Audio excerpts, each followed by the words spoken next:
हरे कृष्ण, जय शिवराय. 2026मध्ये जर तुम्हाला तुमच्या लाईफमध्ये पॉझिटिव्ह चेंजेस आणायचे असतील तर तुम्हाला या 3 सिंपल हॅबिट्स आताच फॉलो कराव्या लागतील. पहिली सिंपल हॅबिट म्हणजे चेहऱ्यावर एक मंद अशी स्माईल पाहिजे. ती स्माईल आपल्या श्रीकृष्णांच्या चेहऱ्यावर असते. कुरुक्षेत्राच्या त्या महाभयंकर महाभारतामध्ये श्रीकृष्णांच्या समोर अनेक बलाढ्य योद्धे होते, तरी पण त्यांच्या चेहऱ्यावरची स्माईल कधीही कमी झालेली नाही. तशीच स्माईल आपल्याला पण आपल्या चेहऱ्यावर ठेवायची आहे. यामुळे आपल्याला कधीच डिप्रेस फील होत नाही.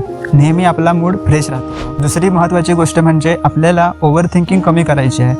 जेव्हा आपण जास्त विचार करतो किंवा उद्या काय होईल, परवा काय होईल, हे माझ्यासोबतच का होतं, असे निगेटिव्ह थॉट्स तुम्ही जर जास्तीत जास्त विचार केलात तर तुमचा मेंदू थकून जातो आणि त्यामुळे तुमची प्रोडक्टिव्हिटी कमी होते.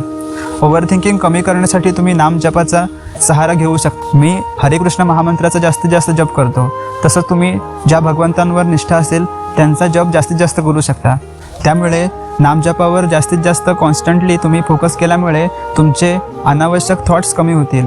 त्यामुळे तुमची ओव्हर थिंकिंग कमी होईल. तिसरा महत्त्वाचा मुद्दा म्हणजे मेंदूला फुलस्टॉप द्यायला शिका. आपण प्रत्येक दिवशी काही ना काही काम करतच असतो, पण आपण आपल्या मेंदूला कधीही धन्यवाद देत नाही. एक काम झालं की दुसरं काम, दुसरं झालं की तिसरं काम, असा आपला क्रम चालतच असतो. पण कधीच आपल्या मेंदूला ॲप्रिशिएट करत नाही, कारण तोच एक असतो जी आपली सर्व यंत्रणा व्यवस्थित चालवत असतो.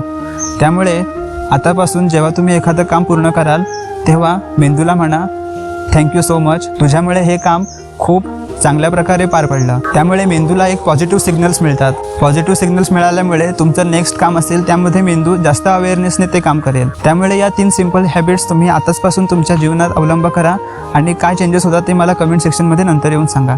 हरी बोल.